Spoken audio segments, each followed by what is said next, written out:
ஏன்னா இப்போ சமீபத்தில் வந்து பார்த்திங்கன்னா மும்பையில் சசிகலான்ற ஒரு பெண் தாதாவை சசிகலான்னு நம்ம சசிகலான்னு நினச்சிக்காதீங்க. அங்கே மும்பையில் சசிகலான்ற ஒரு பெண் தாதாவை கைது பண்ணாங்க. அந்த பெண்ணுக்கிட்ட பார்த்தீங்கன்னா 10,000 கோடிக்கு சொத்து இருக்கான். அது ஆக்சுவலாக அந்த பொம்பளை வந்து ஏற்கனவே தேட்டரில் சினிமா டிக்கெட் விற்கிற பெண்ணா அது. இந்த மாத்திரையை விற்பனை பண்ணி எக்கச்சக்கமாக காசு. குஜராத்தில் வந்து ஒரு காலேஜ் ஸ்டூடெண்ட் வந்து இந்த ஃபேக்ட்ரியை வச்சுருக்கான், அந்த மாத்திரை தயாரிக்கிற ஃபேக்ட்ரி.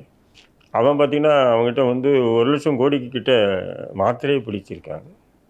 அதேமாரி பார்த்தீங்கன்னு சொன்னால் குஜராத்து, அகமதாபாத்து, டெல்லி எல்லா இடத்துலையுமே வந்து இது வந்து சர்வசாதாரணமாக இது இந்த சசிகலா வந்து பார்த்திங்கன்னா எல்லா மாநிலத்துக்கும் அவங்க தான் விநியோகிஸ்தர்.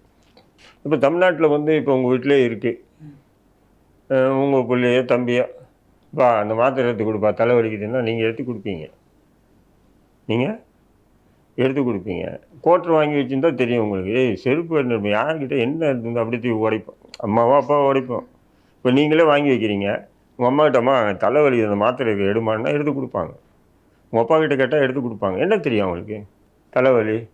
ஏன்னா எந்த பெற்றோரும் இன்றைக்கி வந்து ஒரு மாத்திரை இருந்ததுன்னா இந்த மாத்திரை என்ன மாத்திரைடா, இதுக்கு இது இல்லாமல் இருக்குது, இது எந்த மெடிக்கல் ஷாப்பில் வாங்கினா யார் எழுதி கொடுத்தா அப்படின்னு பெற்றோர்கள் வந்து பிள்ளைகளை கேட்குறதில்லை.